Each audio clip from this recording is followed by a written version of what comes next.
नमस्कार मित्रों। आज चिंतन में अपना सुधार ही समाज सुधार है। शरीर और मन स्वस्थ रहे तो अभिष्ट समर्थता प्राप्त हो सकती है। चिंतन और चरित्र सही हो तो फिर सज्जनोचित व्यवहार भी बन पड़ता है। शिष्टाचार, नियत और मित्रता का सहयोगी क्षेत्र सुविस्तृत होता है। वे बड़ी उपलब्धियां हैं। हम सुधरे तो जग सुधरे की युक्ति छोटी होती हुई भी अत्यंत मार्मिक और सारगर्भित है। दूसरों की सेवा सहायता करने का आरंभिक किंतु अत्यंत प्रभावी तरीका यह है कि जैसा दूसरों को देखना चाहते हैं वैसा स्वयं बनकर दिखाएं। दूसरे अपनी इच्छानुसार बने या न बने, चले या न चले, यह संदिग्ध है, क्योंकि सभी पर अपना प्रभाव अधिकार कहाँ है। पर अपना आपा तो पूर्णतया अपने अधिकार क्षेत्र में है।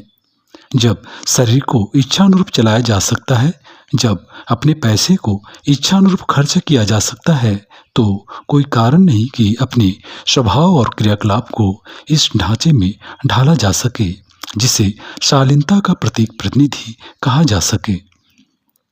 श्रेष्ठ शुभारंभ अपने घर से ही किया जाना चाहिए।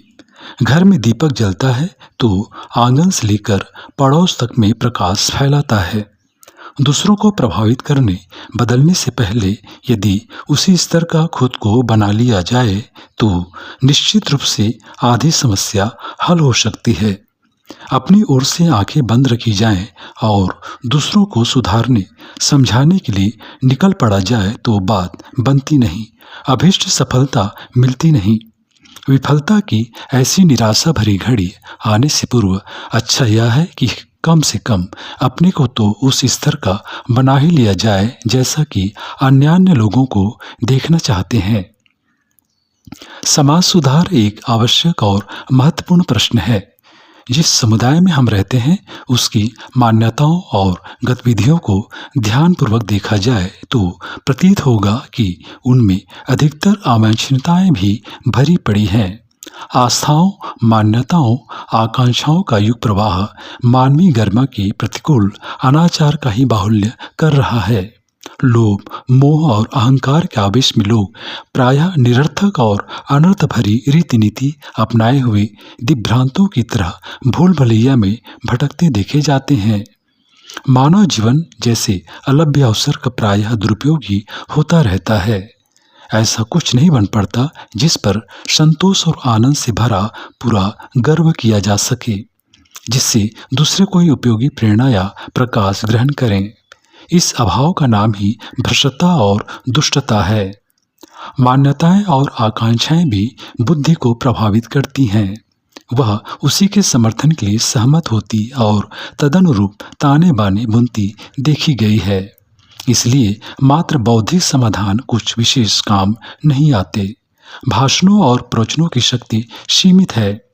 लेखनी भी एक सीमा तक ही काम कर पाती है, क्योंकि पूर्वाग्रहग्रस्त विचारधारा स्वभाव का अंग बन चुकी होती है और वह अभ्यास हठवादिता को छोड़ने के लिए सहज तैयार नहीं होता।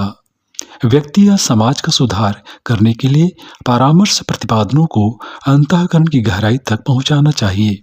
ऐसी प्रखर प्रतिभा का उत्पादन उत्कृष्ट व्यक्तियों में ही उग सकना संभव होता है।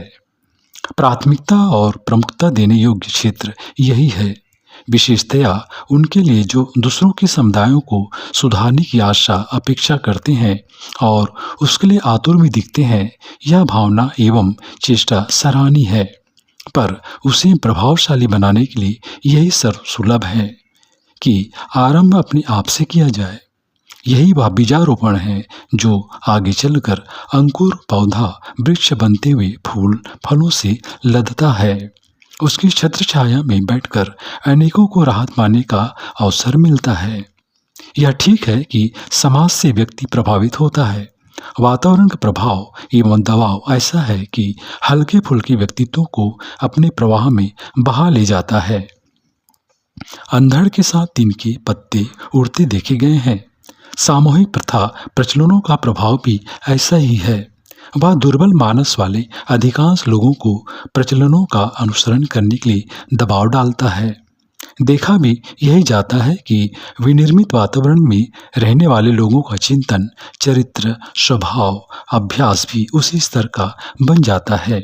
इसलिए समाज विज्ञानी इस बात पर अधिक जोर देते हैं कि सामूहिक वातावरण के सार्वजनिक प्रचलन को सुधारने के लिए प्रबल प्रयत्नों का आश्रय लिया जाए। धुआंधार प्रचार से लेकर आंदोलन करने, लोकमानस बदलने का प्रयत्न किया जाए। यथासंभव असहयोग, विरोध या संघर्ष का भी आश्रय लिया जाए। आवश्यकता अनुरूप शासन की शक्ति का भी इसके लिए उपयोग किया जाए। बन पड़े तो बहिष्कार या सत्याग्रह जैसे आयुधों का भी प्रयोग किया जाए। यह प्रतिपादन परामर्श अपनी जगह पर सही है, उन्हें आजमाया और क्रियान्वित भी किया जाए।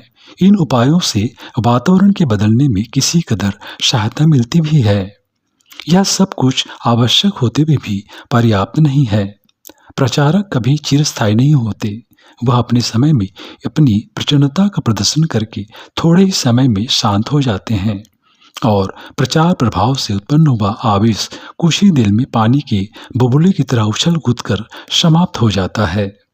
स्थायित्व अनुकरणीय आदर्श प्रस्तुत करने में है।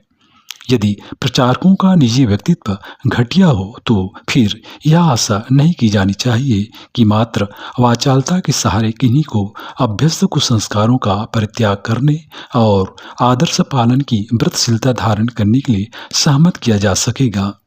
जले दीपक ही नए दीपकों को अपनी प्रज्वलित लौ के संपर्क में लाकर उन्हें भी प्रकाशमान बनाते हैं। जो स्वयं बुझे पड़े हैं वे नए दीपकों को प्रज्वलित कर सकेंगे, इसकी आशा नहीं ही करनी चाहिए। कीचड़ से कीचड़ कैसे धोई जा सकती है? जिसने अपने प्रतिपादनों से अपने आप को सहमत करने में सफलता नहीं पाई, वह दूसरों को सुधार के सन्मार्ग पर चला सकेगा, ऐसी आशा किस प्रकार फलित हो? जो अपने तक को नहीं सुधार सका, वह अपने अनुकरण का निमंत्रण किसी को दे नहीं सकता। उसके वाकजाल में लोग देर तक फंसे नहीं रह सकते। यथार्थता आज नहीं तो कल उजागर होकर रहती है। जब वस्तुस्थिति में करनी कथनी में भिन्नता देखी जाती है तो उन सभी का विश्वास झूठा माना जाता है जिन्हें परामर्शों की झड़ी लगाकर प्रभावित सहमत करने में तात्कालिक सफलता दिख पड़ने लगी थी। ऐसों का आदर्शवादी उत्साह देखते देखते ठंडा पड़ जाता है।